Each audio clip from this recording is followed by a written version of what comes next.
So, family, coming to you again, and I'm bringing you a partner of mine, somebody that has sparked a road or a thinking that is led me to such a value that I want to bring back to you guys. So, I want to introduce you guys, my partner, Mike Maloney.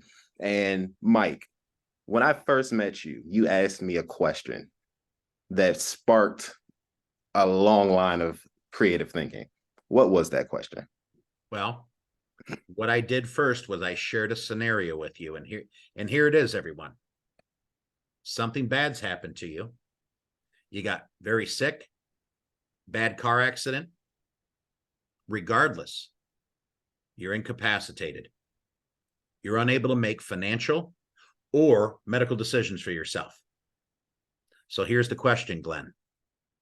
What documents or permission slips do you not only have an effect, but hear these words, but also on record or on file with all the firms that you do your money business with, relieving your financial firms, and I want to be specific, your 401k custodian, IRA, Roth IRA, bank, brokerage firm.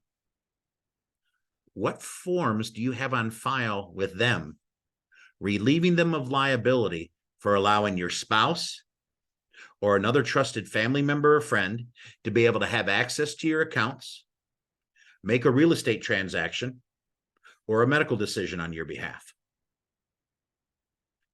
Now, about half the people, Glenn, when I pose that scenario, about half the people we speak to, they say, well, I've got a beneficiary on all my accounts.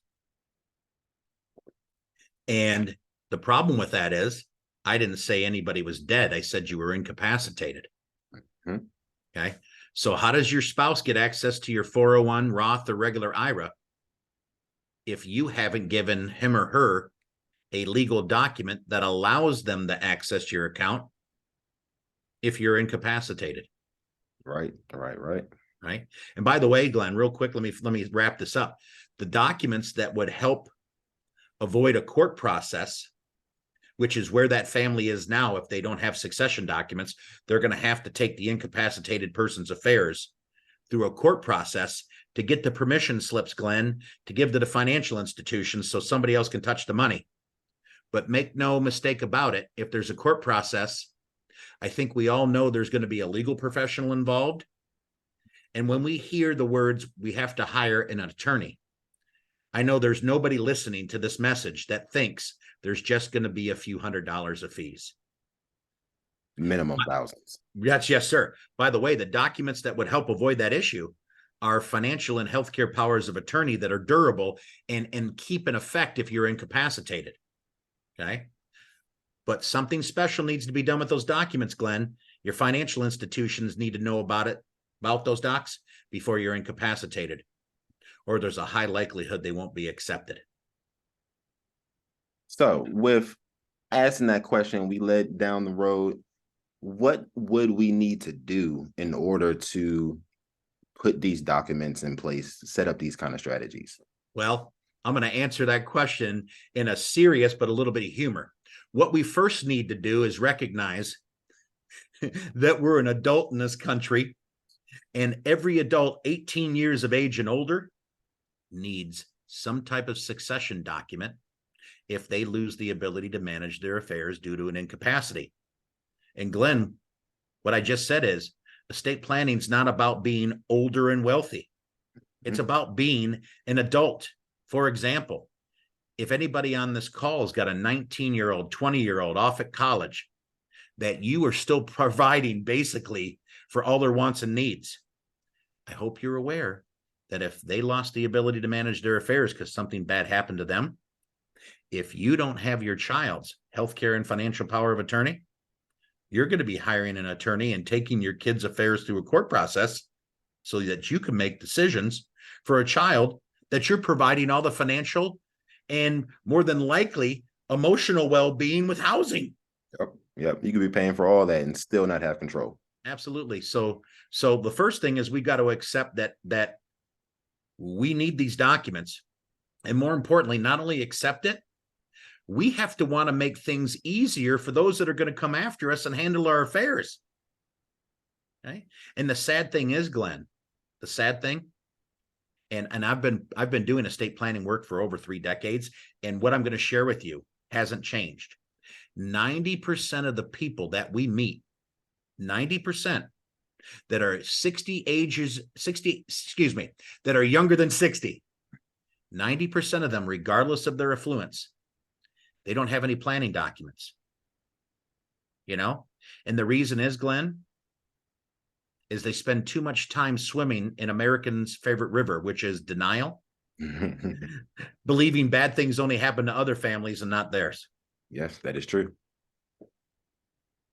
So if somebody wanted to get more education on the estate planning problems, because we've just touched on one issue, and that's your incapacitation.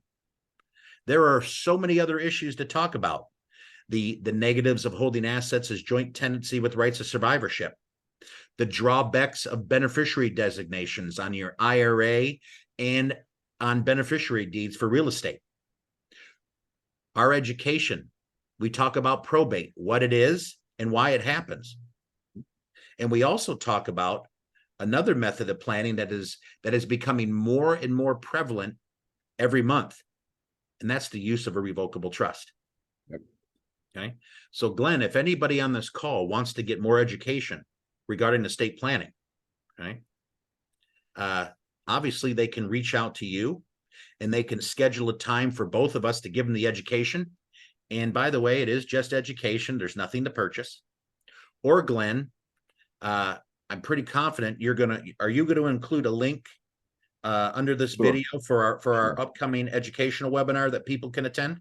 For sure, for sure. Like I said, like Mike was saying, there are a bevy of different avenues and different problems that you may run into when you come with setting up documents properly in estate planning, and none of it's cookie cutter. Everything is custom to you, your life, what your assets are, what you're doing in life. So what we really need to do is schedule a call so we can open up the hood and see what's going on behind the curtain for you, and definitely make a strategy or plan specific to you. In that way that you can have that warm blanket, that feeling, knowing that when these life events do happen, you do have this, the necessary things in place. Beautiful, Glenn. And let me just add one more item because I didn't say it. Those of you on this call here today, those of you that have minor children, have you ever thought about how your minor children will inherit any of the money and any life insurance you have without some other type of legal document that could hold money for the benefit of your minor? Because remember, your minors can't contract with financial institutions. So if you don't have some other type of document planning, you're going to leave your child's inheritance, your minor child's inheritance, directly into a conservatorship account. And when that child hits 18, they get all the money, no questions asked. So we'll also be covering that topic and solutions to address it.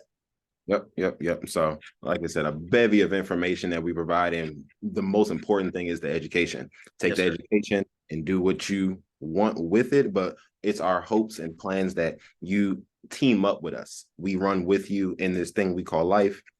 We partner with you. Any questions which you have, we answer them. Will be your liaisons for all of this. But if you want more education, want more information, please, I'll put a link to this video. Click the link. You can contact me, Mr. Mike, via phone call, text, email. I put all my information. I'm reachable.